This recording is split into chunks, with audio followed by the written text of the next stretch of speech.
So my name is Paris, this is Tim, this is Mars. Tim and I are game developers. We make really silly things for a living, basically. And Mars is a proper serious person who does like AI and data science and the other side of this talk. So that's why we have her along, because she actually knows what she's doing, and Tim and I just like make things in Unity. You may have noticed our accents. That's because we're from here. Tasmania is a state of Australia. If you can't understand us, also please feel free to wave at us, but we do speak quite fast and have an accent, so we're aware of that most of the time. Actually, we looked this up. Geographically, it's the same size, almost identical to West Virginia in area, so yeah. If that helps. If you would like some trivia about Tasmania, now you have it. Please go visit Tasmania, it's amazing. We do all sorts of stuff. In addition to building video games, we also write lots of books. We're not really here to promote our books because the books are kind of unrelated to this topic, but we're about to release a book on AI with Swift, which is Apple's programming language, and we've also written a bunch of books on Unity. You should be able to read all of these completely free with the O'Reilly learning platform that's included with your conference. We're here to talk to you about two things: machine learning and game engines, two things that are very dear to us in various ways. A quick disclaimer, this is not a video games talk. We're talking about games technology, and a lot of what you see will look like games, but our core message is broad applicability, how these concepts can be interesting and useful even if you don't care at all about video games. Our goal today is to give you as much an introduction to these concepts as possible in 40 minutes, so let's get started. We're using two technologies today. The first of these is Unity. Unity is a very popular video game engine. You might have heard Danny Lang say earlier that it accounts for about 60% of the game industry right now. It's a powerful, flexible, well-designed game engine that can be used from everything from games to simulations to feature film VFX, increasingly so. It's a software that my colleagues do most of their daily work with. The second of these is Google's TensorFlow, which I don't imagine I need to explain what it is at an AI conference, but suffice to say it's one of the dominant machine learning frameworks that's out there right now. And you might be thinking, why a game engine? Game engines can't do serious machine learning, but the potential for simulation with a rich and powerful toolset born out of the strict performance requirements that are required of game engines, combined with advanced and modern learning algorithms, creates all sorts of possibilities for new solutions in robotics, automation, computer vision, and more. Because of this, because a game engine is basically an accurate enough simulation of the real world, but combined with machine learning infrastructure and full power of customization. They're becoming a sort of AI biodome, is a term they like to throw around, that more and more people are using to solve real-world problems. In a game engine, you can build a complex environment that reflects something you might be working with or interested in the real world in a really trivial way. You can incorporate real-time observations that come from positions and metrics of objects in the scene, but because it's a game engine, you can also use observations from in-engine cameras and sensors of all kinds, and perform your learning and training using those inputs. You may have heard of similar things that have popped up lately, such as OpenAI and DeepMind, specialized environments for exploring AI problems. Not just games problems, but any kind of rich scenario that might benefit from a physical or visual simulation. This is connected to the explosion of these very visual AI problems and solving this popped up lately, covering problems that are cognitive, like AlphaGo's DeepMind learning the strategy of Go, or physics-based, like procedural animations letting critters learn to walk, or purely visual, like the bot that learned to play Doom from looking at screen output alone. This ties into what our keynote Marshall from Carnegie Mellon was saying earlier, that while looking for ways to address cold start problems in AI, we've actually discovered broader benefits of simulation and reinforcement learning. Unity heralded their move into this space with this excellent paper. I think it came out a little bit before it was dated, but it's very good. And their VP of AI and machine learning has been a staple at AI conferences in the last few years, talking about their tool set as it's grown. If any of you saw his talk earlier today, I did. It was very good. And I also highly recommend the talk he did at AIConf San Francisco late last year. It was an especially good one, and all of his talks are up on the Safari online learning platform. OK, so I'm going to start doing a demo now. So forgive me while I fiddle with my computer for a moment to make sure the demo works. It'll just take me a second. Live demos. We decided we'd do this live instead of recording it. I mean, we're the last session, so if it all breaks, we can just be like, damn, we'll have to just go get a drink. If it all breaks, we just play video games for 40 minutes. So everything works. So what I'm going to do is I'm going to give you the basics of Unity. Unity is the game engine. We figure most of you are not game developers. Has anyone actually used Unity? OK? Oh, wow. Half the room. That's actually really good. Dang. Forgive me, for those people, you can have 5 minutes of sleep. For the other half of the room, I'm going to give you a quick basics of Unity from a game development perspective, just so you know how it's put together, so the machine learning bit makes sense. OK? So this has nothing to do with machine learning right now. This is just bits of Unity that you need to know to understand what we're doing. OK, so I'm going to go into Unity here. Hopefully you can see my Unity instance. That's the wrong scene. It's this scene. Don't look at that one. Look at this one. That's a spoiler. Okay, so this is a Unity project. It's a really simple Unity project that's got nothing but a floor in it. Everything in Unity is a game object and a bunch of components. So this game object is called floor. It's over here, and it has a bunch of components attached to it. The first component is a transform, which gives it a position and a rotation and a scale within its world. The second game object is a cube mesh to make it a cube, which we've then squashed. The third game object is a mesh renderer to say we'd actually like this to be shown on the screen. And the fourth one is a box collider to say if there is a physics simulation involved, it should be treated like the shape it is. Okay? Nothing particularly mind-blowing. There's also a camera in the scene, which works like you'd expect a camera to work. I can move it around. You'll see the preview changes in the bottom right-hand corner of the screen. It's worth pointing out everything you see in Unity is a game object, and they all have the same basic properties of that transform, that position, rotation, scale. There's also a light in here just for when we add other objects to the scene, you'll see that the light actually affects them. A Unity project is just a folder, as most projects are these days. It's a folder full of stuff. So we've got a scene file in here, which is the scene that contains the 3 game objects that are currently in the scene. Pretty simple, okay? We want something to happen. If I click play in this scene to ask Unity to execute it, absolutely nothing will happen. It's now playing. This is a game. Magical. It's amazing, right? So we're going to actually make something happen. So I'm going to add a sphere. We're going to have a ball. So I'm going to create a 3D sphere. I'm going to grab the positioning tool, move it around. You'll see it's transformed, top right-hand corner of the screen. I'm pointing to my screen as if you can see it. You can't. This is the screen you can see. The transform in the top right-hand corner, if you watch that as I move the sphere around, you'll see it move. It makes perfect sense, right? If you're out of curiosity, Unity uses the left-hand rule where you've got X, Y, Z, the Z. Z. We watch Sesame Unity Street. people do this, like that helps you remember. It doesn't. They just have to remember the hand. Australian children watch Sesame Street, so we're real messed up. Yeah. It's like nothing makes any sense. We cross the road the wrong way and get hit by cars because of it. Okay, so we've got a sphere in the scene. If I play the game now, nothing's going to happen because it's not told to do anything, right? The sphere is just hovering there because it's not affected by physics. So we've got the sphere to bounce, let's say. Our sphere is pretty much the same sort of construction as our floor. It's got a bunch of things attached to it. I'm also going to add a rigid body. A rigid body isn't the best named thing, but it basically means this is now part of the physics simulation. Rigid body is a component that makes the sphere part of the physics simulation. If I click play now, you will see that the sphere falls to the ground because it's simulated by the physics engine, okay? I'm sure you can all see how and why this is kind of working the way it is. I want it to bounce, so I kind of want to show you something actually happening. So I'm going to create a new file in my Unity project, which is going to be a physic material. Physic material is just a set of parameters for how something should behave in a physics engine. I'm just going to say bounciness of 1 and bounce combined is maximum, which will just make it real bouncy. I'm going to rename that to bouncy. I'm going to drag that onto the sphere. So you'll see over here it's applied the material bouncy to the sphere. If I click play now, okay, pretty straightforward so far. This is basically, you build things in Unity out of game objects which you apply components to. So there's no scripting here yet. I haven't programmed anything right now. I'm going to quickly program something just so you can see how scripts fit into this and how we can respond to events, just so when we do a machine learning demo, you'll understand it a little bit more. I'm going to make a script. Same way I do everything else in Unity, I'm going to make a new file. I'm going to make a C# script. Pretty much everything in Unity is C#. You can technically use other languages because it works through Mono in the .NET runtime, but nobody really does. I'm going to make a C# script called bouncy.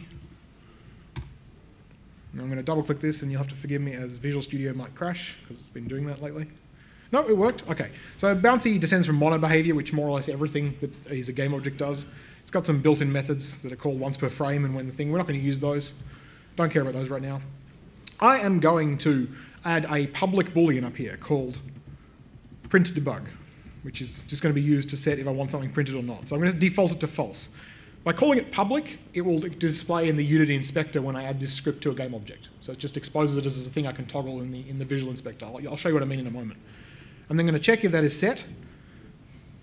Actually, no, I'm going to create a method called onCollisionEnter. Okay, so this comes with being a game object. Every game object can collide with something because it exists in a physical world. This is called by the Unity engine when the physics engine intersects this object with something else. Basically when two colliders intersect. And then if print debug is set to true, I'm going to do something. I'm going to debug log. Because as is tradition, the best way of doing any debugging is just print. Yep. Everyone does that, right? I'm just going to print out a log when I hit something. Okay, does everyone understand this script? Pretty straightforward, okay? I'm going to save that and then go back into Unity. Unity's going to complain about line numbers or something. I don't care. I'm going to add that script onto my sphere. Actually, I'm going to add it to the floor. Okay? I'm going to add it to the floor. It's attached to the floor. You'll see over here I have a bouncy script attached to the floor, which has exposed that print debug property, so I can tick and deselect it, right, because I told it was public. Now I'm going to click play. And you'll see the console down here, which is on the bottom right, where the mouse is right now, has got nothing in it. If I tick that print debug, right, it's saying I hit something, okay? That's basically how you add scripts to things in Unity. It's very, very straightforward. I could go a little bit further and dive deep, but we don't really need to. I can duplicate the ball, you know, because everything is kind of an isolated unit. I've got like 3 spheres now. If I move them away from each other, they'll all bounce independently of each other because they're all independent objects that kind of started from the same place. If I run that. Something going to fall on? I may have dropped one off the edge. Yeah, whoops. It's gone into the void. Either way, you understand how Unity works now. Hopefully that's enough Unity to understand the rest of what we're going to show you. It's still there. Is it still there? Oh, yeah, it is too. Yeah. You get the idea. Pretty magical once you get the hang of it. It's really wild. Unity is totally free for like most purposes, so go check it out if you haven't played with Unity. It's a really, really addictive thing to do in your spare time. So that's our first demo of Unity. I'm going to switch back to the slides now and let the others continue. So that was our live demo there. So what we're going to do now is we're just going to talk a little bit about the sort of the framework that we're going to be using to do the machine learning component of this. Now that we're all Unity masters, you know, we don't need to talk about that anymore. So what we're looking at is we're going to be using this thing that Unity's made called ML agents. If you went to Danny's talk, we're going to be covering a few of the same things he said earlier. Sorry about that. You know, we didn't know what he's going to talk about till we went there ourselves. And it's a fully open source toolkit for doing machine learning within Unity. Models produced within Unity are all handled through TensorFlow and are in the standard TensorFlow formats. TensorFlow is used for training, but Unity has their own internal inference engine. So once you've got a baked model, you no longer need TensorFlow. Now there's 3 main parts to Unity ML, and that is the Academy, which is responsible for running the overall learning simulation, the environment itself. It controls everything. You've got the brain, which encapsulates all the logic for your agents. And finally, you've got agents themselves, which is a game object, basically, in Unity, which needs to do some actions that, you know, you give them goals and so on and so forth. So specifically, what the Academy is really responsible for is setting and controlling the simulation-wide parameters. In particular, the one that you'll probably care most about is probably rendering quality and simulation speed. Because while sometimes it's really fun to run Unity at a normal human speed to see how your thing's training badly, realistically, you're probably going to want to do that a little bit faster. And this is where you control. The Academy is also responsible for talking to Python, or rather talking to TensorFlow through Python. So that's where that belongs in there. The brain encapsulates all the logic for an agent's decision making. In essence, it holds the policy, whatever that happens to be. Each agent will have at least one brain. Will have at most one brain, but each brain can be shared amongst many agents. So if you've already trained a great brain that does something, you just can put it on as many agents as you want. Brains won't be a game object in Unity terms. It'll be added to a game object, but it won't be a game object itself. And then finally is our agent. These will be, technically it's a script attached to a game object, but generally you'll think of it as a game object in of itself. You know, a car, a house, a person, one of those weird multi-leg monsters that seem to be very popular in Unity. Agents have a brain. The brain will be doing all the communications. Agents have 3 main things that are important to it. That's the rewards, the actions, and the observations. They'll be linked to exactly one brain. So a typical setup will probably look something a bit like this. You've got all these different agents here. The agents will be talking to one or more brains, and then the brain will be controlled by the Academy, which, you know, under the hood is actually running TensorFlow. What we're going to be doing is this. We're going to have one agent. We're going to have one brain. We're going to have, well, you can only have one Academy. We'll be having one Academy. Now, none of these concepts are new, but Unity's tweak is slightly different on them, so we thought we'd just explain them. So how the idea of agents, academies, and brains maps to the task you're working on actually depends on which training methods you're using.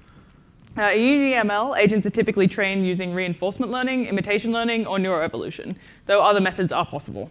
Unity's ML framework ships with a bunch of TensorFlow-powered implementations of common ML algorithms bundled into a simple-to-use Python API.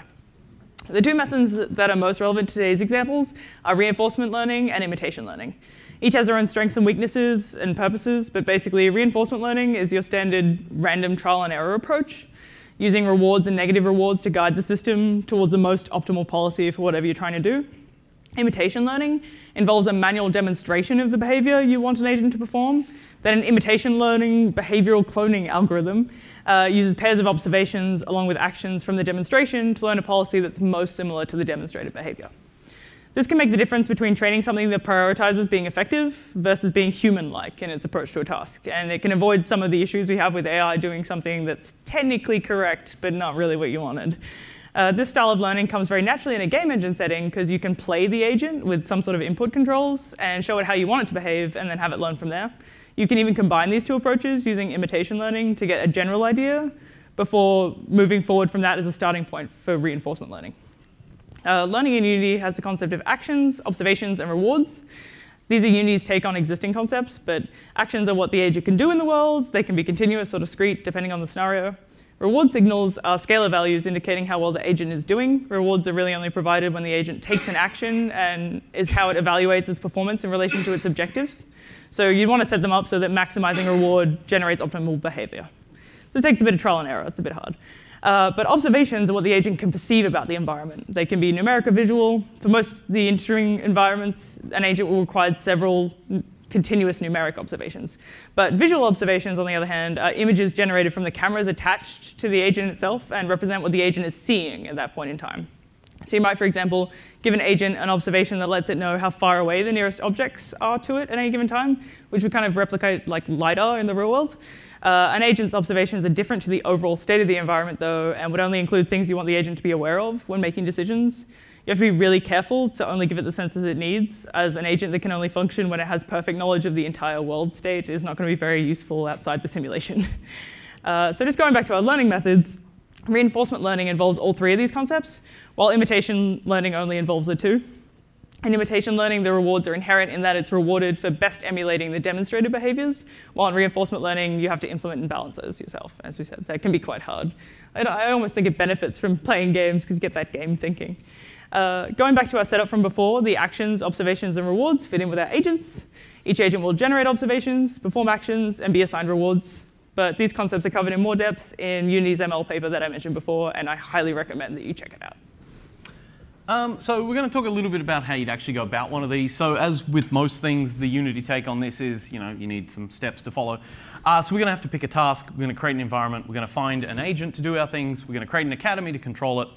We're then going to pick our learning method, create some observations and actions, because we're not going to need any rewards, pick an algorithm, and then fire it off. So what our demo is going to be, that we're going to make Paris do because we're evil, is we're going to make a car that drives itself. Because I mean, all the tech companies are like, God, that's so hard. I'm just like, we'll do it in 15 minutes. We'll do it live. Yeah, why not?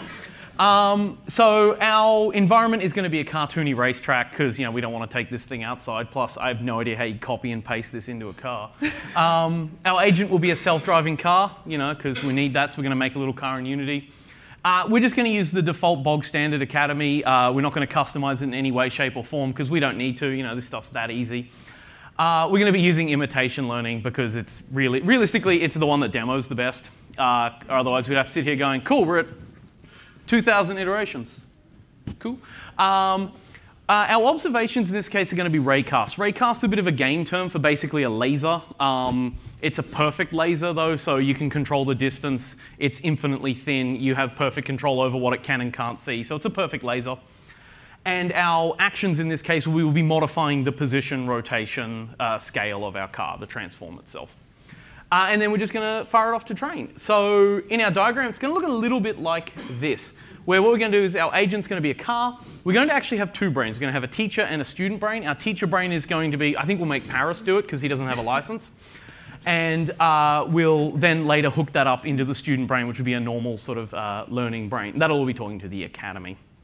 So our environment is going to look like this. A friend of ours made that. And I think it's actually time we're just going to jump straight in, and Paris is going to make a car. OK, so I'm just going to get my iPad back so I have my cheat sheet and I don't make any mistakes. Our editor at O'Reilly actually called us cowards for not doing this with a robot or a real car. So feel free to tweet that at O'Reilly. I'm just going to show you the other scene I have here. So this is a Unity scene. This is a racetrack that, you've kind of seen the racetrack already, so spoiled my surprise here. But it's got a car in it. It's actually a tractor or something, I think. A friend of ours made it. He got carried away. It's got like a scoop on the front. Our colleague John got very excited when we asked him to make a racetrack. So he got a little more carried away than we would have. But it's a tractor, so we're going to make a self-driving tractor that goes race. I don't know. I think they already exist, don't they, self-driving tractors? Probably. They're mostly, yeah. Okay, so we've got an environment here. There's no logic on the course. So the racetrack is just basically a bunch of meshes with some physics renderers attached to them, physical renderers attached to them, and physics objects, so they behave in the physics system. They're all static, so none of them are falling over or anything. There's no logic there. Hopefully that doesn't confuse anyone. There's absolutely no logic on anything but the car. Okay, so no scripts attached to anything but the car. Everything does have colliders, though. Everything does have colliders, so it's part of the physics engine. Okay, so there's the car here, which is down the bottom here. If you see I'm waving the mouse around, that is an object that has a lot of complicated things inside it. Most of those things do not really matter. The reason the car is quite complicated is because Unity ships with a bunch of what they call sample assets. I think they're called sample assets, built-in assets. One of them is a car. It's not visually this car, it's the car controller. So it's like it has 4 wheels, which are meshes. It can go forward and backwards. And you can see over here, this control panel comes from Unity's car controller script, which basically provides you with a generic car you'd want to build off. It's not actually very good. You wouldn't really want to release a game with this car. It's actually kind of hell to train an AI with this car as well, as we learned over the past few weeks. But it's a really good starting point, so we don't have to spend the first 6 hours of this 1-hour session teaching you how to build a car in Unity. So this is a car. It comes with a whole bunch of parameters you can tweak. You can tweak its torque, its acceleration, its braking, and all that. We've kind of kept it as simple as we can. So we're glossing over the fact there's a big, complicated script under here that powers the car. All we're doing is telling the car to go forward and backwards, left or right. That's the only bit of this we care about. Speaking of that, there's a script down the very bottom here. I'm sorry I can't zoom very easily, but it's called the AIConf car. I'm going to open that script in Visual Studio now and show you. This is the only piece of logic that we have written on this car. So I'm going to double-click that script and show you what it looks like. This is this script. So you'll see here we're in the namespace of Unity's standard assets for car. That's all that means. Everything from below that we've written ourselves. Okay? So we've called it the AIConf car. It requires a car controller, otherwise it won't work. So it refers to the upper class stuff of the stuff provided by Unity. We get a handle on the car controller, which is Unity's big, powerful car script. We get a reference so we can use its rigid body later. We set its visible distance, which we'll not use in this script, but we'll use when we add machine learning. We have a restart position, which is public, and a position transform. So when the car hits something, we can take it back to a start position and keep driving. We do some stuff with the respawn position. Then in the awake method, which is when the car is spawned, or when the object with this script on it is spawned, we get a handle on its car controller and assign it to car, and we get a handle on its rigid body, which is its physics object, and assign it to the rigid body. On fixed update, which is called every physics tick of the Unity engine, not every frame, every physics tick, we use Unity's cross-platform input manager, which is another huge piece of code that we haven't written that basically says, can you get a handle on any input devices and give me access to them? So we could have a joystick or a controller attached to this. In this case, we're just using the keyboard. It's worth pointing out you can actually go like if input.key W down forward. It's more correct because Unity works on pretty much everything from like toasters to phones to say use the input manager and get me a horizontal input, which could be like a joystick or a keyboard or anything else. Either way, we're getting the horizontal and vertical inputs. So the only inputs we're taking are left and right, up and down, which will map to forward, backwards, left and right. And we're setting them into the car controller. As you remember, we got a handle on the car controller, and we're passing those in there. Okay? That's the only thing happening in fixed update. We have on collision enter, which is exactly the same method you saw me use on the sphere earlier. So when the car hits something, we're checking if we're hitting the road, because we're probably constantly hitting the road in some circumstances. If we are, we're ignoring that collision by returning.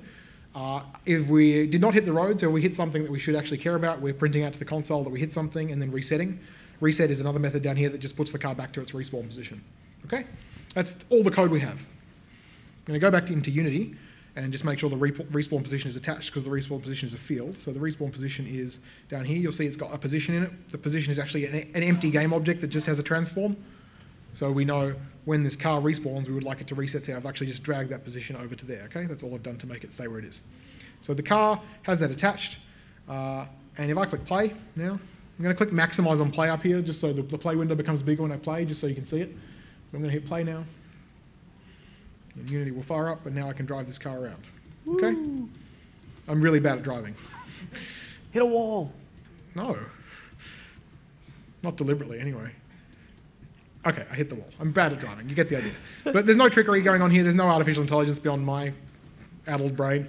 I can drive. I can hit the wall. That's it. Nothing's going on. Okay? So I'm going to stop that, and now we're going to do something interesting and add some machine learning. I'm going to click maximize on play again, just so it doesn't keep doing that when I play it. I'm going to click on the car, and I'm going to remove the AIConf car script I was just showing you, because that hasn't got any machine learning content in it, so why would we care at this conference? If we did leave that in there, it would cause a terrible problem, because during training, when we were driving around, it would have 2 sets of inputs being received, and it would get very confused why it's being told to go up, or left. It would just very confuse. So now I'm going to drag this new script called the AIConf self-driving car onto my car, which I'll show you in a second. So I'm just going to pick up the script, drag it onto the car, there. You'll see it's appeared on the car. It's got a whole bunch of other fields, which I'll explain in a second. Let's take a look at the code first, though. So here is the code for the AIConf self-driving car. It's not actually that much more complicated than the basic one that let a human drive it. We've got a whole bunch more variables up here for stuff that we need to do, but nothing particularly interesting. We've got some floats that we're going to pass into the neural net. As AI and machine learning are full of magic numbers. These are some of our magic numbers that make our neural net behave. We've basically done exactly the same stuff and got a respawn location. On awake, we do exactly the same thing and get a handle on our rigid body and our controller. So we've got a new method here called agent action, and that's because we're actually now descending from agent instead of mono behavior up here. So we've made the car an agent because we've imported Unity ML agents. And because we've descended from an agent, we need to supply and override an agent action. Agent action can take vector actions or text actions. We're just using the vector action, so we're using 2 vector actions, 0 and 1. Each has 2 possible spaces in it, horizontal and vertical, and then we're doing exactly the same thing we did before for the movement and passing that into the move controller. Okay, hopefully that makes sense to everyone. When the machine learning magic calls the agent action thing with 2 vector actions, it passes it back into the same thing that the keyboard input went into before. The brain will go, hey, I need you to do a thing. Here's the vertical and horizontal direction I want. So the next new method we have is collect observations. This is where we provide the information that this agent knows about the world exists in. So we create a raycast hit. A raycast hit is an object to store the result of a ray hitting something in. So a raycast is if I projected a line from my chest to the back of the room and then stored information about the first thing it hit, which would probably be the wall, right? Maybe the camera? Maybe the camera. So if I projected directly at the camera, I'd hit the camera and I'd say, like, hey, the thing I hit was named camera and it was this many units away. That's all a raycast does. So we're going to cast 5 rays out of the car.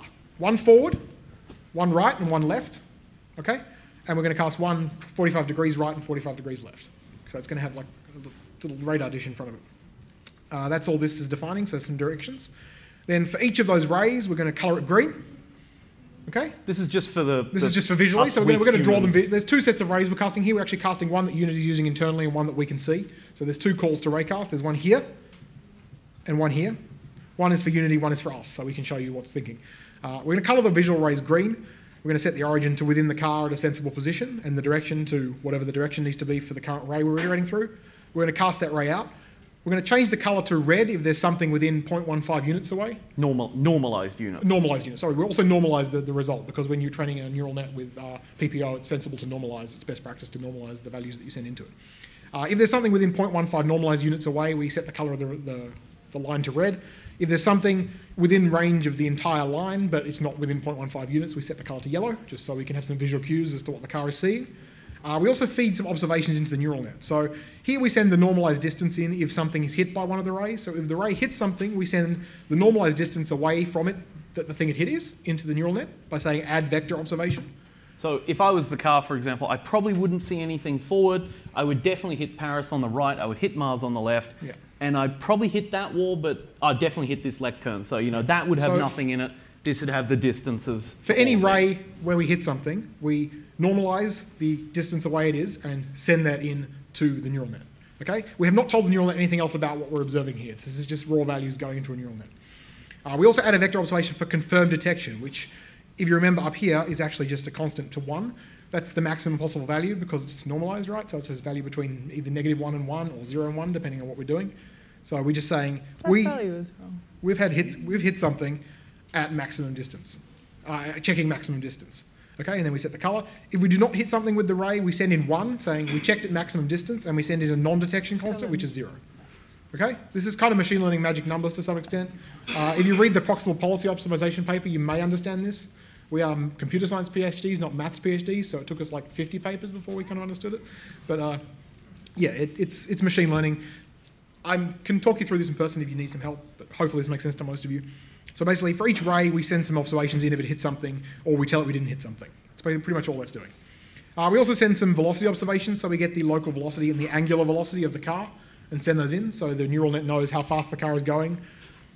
Pretty much straightforward. We don't normalise those. We should probably technically normalise those for best practices, but you don't have to. We've commented out the update or fixed update method because this is where we were previously moving the car with the keyboard. We don't actually need this anymore because the calling of the collect observations and agent action method is taken care of by the neural net we're going to hook up shortly. We still have our on-collision enter, which is, I think, exactly the same as it used to be, except now we call done when we're done. Done is a method up in the machine learning class that is called when a cycle is finished, so it can manage when it's learned something. And we rename reset to agent reset, which does exactly the same thing as reset, but is now called agent reset. And gets called automatically by So that's done. everything in our script. Hopefully that really quick run through makes sense to you. I'm going to go back to Unity now, and I'm just going to make sure everything is in the right place. So restart position needs to be dragged over here. And we need to set our raise to be 25. So the rate. Not that one. Oh, whoops. That was one. Yeah. So we're going to set our visible distance of our raise to 25, which is how far out we want the raise to be cast. Unity uses an abstract distance system. Most people will generally use 1 Unity unit is 1 meter. You can set it whatever you want that you want it to be, but by default it assumes 1 unit is 1 meter. So like gravity pulls down at 9.8 units per second. So now we've got our position, we've got our visible our raycast distance, our raycast y just adjusts our ray. I'm going to put a brain on here. I've got 2 brains already. It's convenient. One is a teacher, which is this one. The teacher brain is a player brain. It's a brain that's set up so you can pipe human input in. So we're going to connect the teacher brain back to the keyboard so we can pretend it's being driven and teach it how to drive. So you'll see this brain just has a bunch of key commands that pretty much replicate the control setup we had before, but send it through a brain system. The other brain is a student brain, which is what we're going to do to train a neural net. You see it currently hasn't got a neural net. To use brains, I need to create an academy. So I'm going to create an empty game object called self-driving car academy. No, academy. And I'm going to drag my self-driving car academy script onto it, which is here. It actually does nothing. So this script, if you look at it, has got nothing in it. It just descends from academy. Academy is if you would set up, like if you wanted to reset the environment after a training run or something, you would do it all here. We just need one. So in that academy, I'm going to add 2 brains, here and here. So 2 brains. First brain I'm going to add is the student. The order does not matter. I'm just putting the student first, and the teacher. If I tick that control box, that passes control off to the Python API. Right now we want to keep it internal because we're going to use the teacher brain. I'm going to click my car and I'm going to drag the teacher brain onto the brain slot here. Okay, so I have a car set up with a teacher brain. I have an academy set up that knows about 2 brains, but it's not doing anything right now. And I have my raycast set up. Okay, makes sense to everyone? If I click play, I should be able to control my car with the mouse again, with the keyboard again. Yep. We can see our little lasers So you can see our lasers. Right, so it's pretty much exactly the same as it was before, except there's lasers that kind of indicate how far away something is. And if we smash into the wall, we smash into the wall. we get reset. Okay. So now I'm going to train. I'm going to do a demonstration for my imitation learning system to learn from. So I'm going to add a demonstration recorder component, which is just a thing that Unity ships with for convenience. This demonstration recorder component just records the observations and actions that I make, saves them in a Google PB file. A protobuffer file. Okay. And I can use that for training with my behavioral cloning algorithm. So I'm going to create a demonstration called stage demo 1 and just say I want to record. I'm going to click play. I'm going to drive really badly for a moment. You'll see it says recording agent demonstration of car down the bottom there. It's going to drive, it's going to record. I'm going to do at least 2 laps, so if Tim wants to distract the audience while I do this, that's great. One thing that we've discovered with us playing around this is we're not actually sure for how long you should be training these. Sometimes we would train it with us driving for like a good 10, 15 minutes, and it was far worse than the one where we did literally 1 lap, and then other times, we'll do like 10 laps and it doesn't work. So we're not quite sure as to what the best sort of like amount of time you should be teaching the student for. But I think we'll stop pretty much after this lap anyway, because hey, we're on the clock now, so. Yeah, we've got time. It is like a coin flip for every so often you'll get one that the only thing it manages to learn is left. Okay, so I've trained for a little, I've demonstrated for a little, I'm going to stop that. And because I had the demonstration recorder attached, if I go into my Finder, which is just the file manager for Macs, if you're not familiar with Macs, you'll see I have a new file called stage demo 1, which was the demo file that just got recorded. I'm just going to copy that file name because I'm lazy and I don't want to type it. And I'm going to paste it into my hyperparameters file. I'm sure you're all familiar with hyperparameters from lots of machine learning things. This is just the configuration for our very general machine learning algorithms that we use. You can use all sorts of hyperparameters. It's in YAML if you're It's a YAML file. So I'm just going to tell my offline behavioral cloning trainer that I want to use this demonstration. I'm going to leave the rest of it alone, okay? I could tweak the hyperparameters to make it better, but I'm not going to. Now I'm going to go back into Unity and get ready to actually run the imitation learning training cycle. On my car, I'm going to swap the brain to the student brain, okay? I'm going to remove the demonstration recorder so it doesn't record that. I'm just going to check my student brain has no brain attached. It doesn't. No model attached. It doesn't. And in my self-driving car academy, I'm going to say, please pass control over to the Python subsystem because we're going to run a training cycle. Now I'm going to go over to my terminal where hopefully my Python virtual environment has not died. It's worth pointing out they actually fixed a bunch of these little like tiny annoying things yesterday, and we didn't have time to download the they new version of They released a Unity new version of this ML framework yesterday. So this is the old version, but it hasn't changed much. So I'm going to run a ML agents learn config, asking it to use that YAML file with a run ID of stage demo, which is just a name, and I'm going to ask it to train. That's going to fire up TensorFlow and Unity's ML agents Python scripts, which is just going to make a whole thing. Now it's going to say, please start by pressing play in Unity. I'm going to go back to Unity and press play. And I'm going to go back to the terminal where it's going to freak out for a little bit. we're not going to show it because the way we've got it set, well, we could show it, but it's I can't. If I tab back into Unity, you'll basically see it lagging a lot. Yep. Because it's set to high-speed simulation. So if you look over here, you'll see the training configuration set to timescale of 100 and a frame rate of -1, which basically means do whatever you need to make it fast. You can also run Unity in a fully headless mode if you want, which is designed to be like they've got a Docker image that you can just throw up there and run it however you want. So here you go. It's got it's on 1,000 steps. No episode was completed because there's no rewards. It's not a reward-based environment. We'll let it get to like 2,000 or 3,000 before we stop it, and then we'll see what it did. I reckon 2,000 will do. Okay, we'll get it to 2,000, then we'll stop it. This is basically just using TensorFlow. I'm sure you've all seen this before when you've used TensorFlow. This will spit out a .nn file. I'm just going to kill that. It's spit out a file here. So I'm going to open that. So we have a student file, stage demo 2.nn. I'm going to drag that into Unity. So we have a neural network. It doesn't have to be in Unity. I'm just going to drag it in so I can access it. So now I have it here. I'm going to go into my academy and turn off the Python control. Go into my car. Make sure my brain is connected still. Go to my student brain and drag stage demo 2 into the neural network model I would like it to use. This now means that Unity's running in inference mode for the so model. now Unity's using Unity's inference engine, which is internal to run inference. I'm going to click play, and it's going to drive terribly. Also, really neatly, it has default support for both GPU and CPU inference. Okay, it's going to go backwards. Backwards. Backwards? We didn't actually train this long enough for any meaningful result. Right? Do you want to put the slightly better one on that we You didn't trained? go backwards once. No, it didn't go backwards once. So I'll put this one on and see if it's any better. We trained this one literally an hour ago. Let's see how But it for goes. only slightly longer. Yeah, 'cause this- Yay! right? Oh, can he? Oh, Right? oh yeah. Again, this is with like 30 seconds of training, so realistically, this is not useful at all right I think this one was literally 2 minutes of training. This was is 2 how minutes long of training, we so put it they on. get better rapidly, right? But hopefully that gives you an idea of what you can do. We're going to jump back to the slides and start finishing up now. I'm going to stop that. Okay. All right, so this is actually a video that Unity produced, doing the exact same thing, following the exact same process.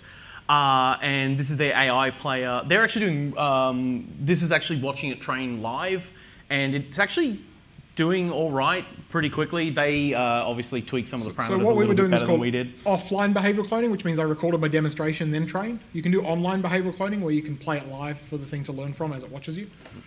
And you know, after they've got 5 minutes there, it's actually, yeah, it's not doing too bad of a job.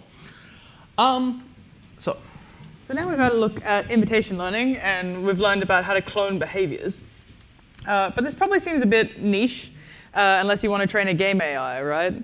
But as we said earlier, among other training, ML agents has methods for method support for reinforcement learning and also curriculum learning, which is basically reinforcement learning, but the objectives get more difficult over time. Reinforcement learning works pretty similarly to imitation learning. You still need an academy to control the training environment. You still need to create an agent, give it observations and actions. You still hook it up to a brain, albeit a reinforcement brain instead of an imitation brain. But as we mentioned before, you also need to give it some rewards. And the brain uses these rewards to learn. By default and recommended by Unity, all of this is done using proximal policy optimization. The advantage of PPO is it basically turns everything into an optimization local minima problem and applies this philosophy to iteratively improve at whatever it's doing. But while diving deeper into the concept may allow you to improve your outcomes a little bit, it's mostly fine to treat it like a black box if you don't know / can't be bothered working out how to tweak it. we didn't tweak any parameters. It still sort of drove. PPO is implemented through TensorFlow and communicates through Python to do the training in Unity. This is great because it means if you're comfortable with TensorFlow, you can just control and tweak it from that side and not even fiddle about in Unity. So why do we bother showing you imitation learning at all? Well, it's something that's pretty cool, and it's also pretty hard to do outside of an environment like Unity, but it can also be used to train a better starting point to kick off other types of learning. And it's also useful to be able to test the rewards you have set up for reinforcement learning by controlling the agent and seeing whether exhibiting desirable or undesirable behaviors are having the intended points response.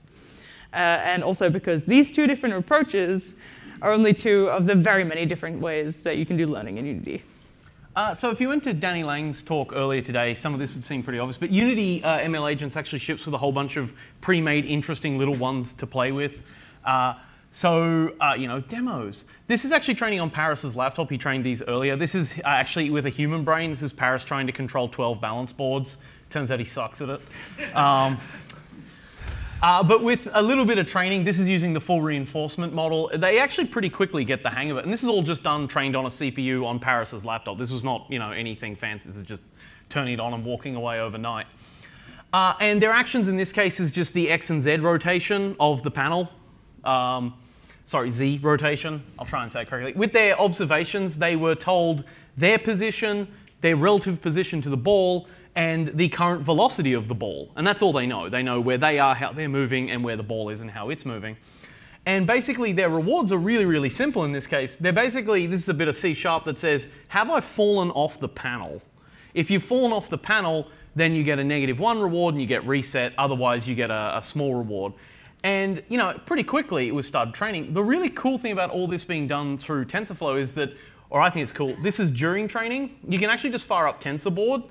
So if you're used to using TensorBoard, you can actually just check how it's going. So we can actually just see the cumulative reward there slowly going up over time as Paris was training his many boards. Now, there's a whole bunch of these. They're well worth checking out. My favorite's the soccer one because I just love that they play soccer.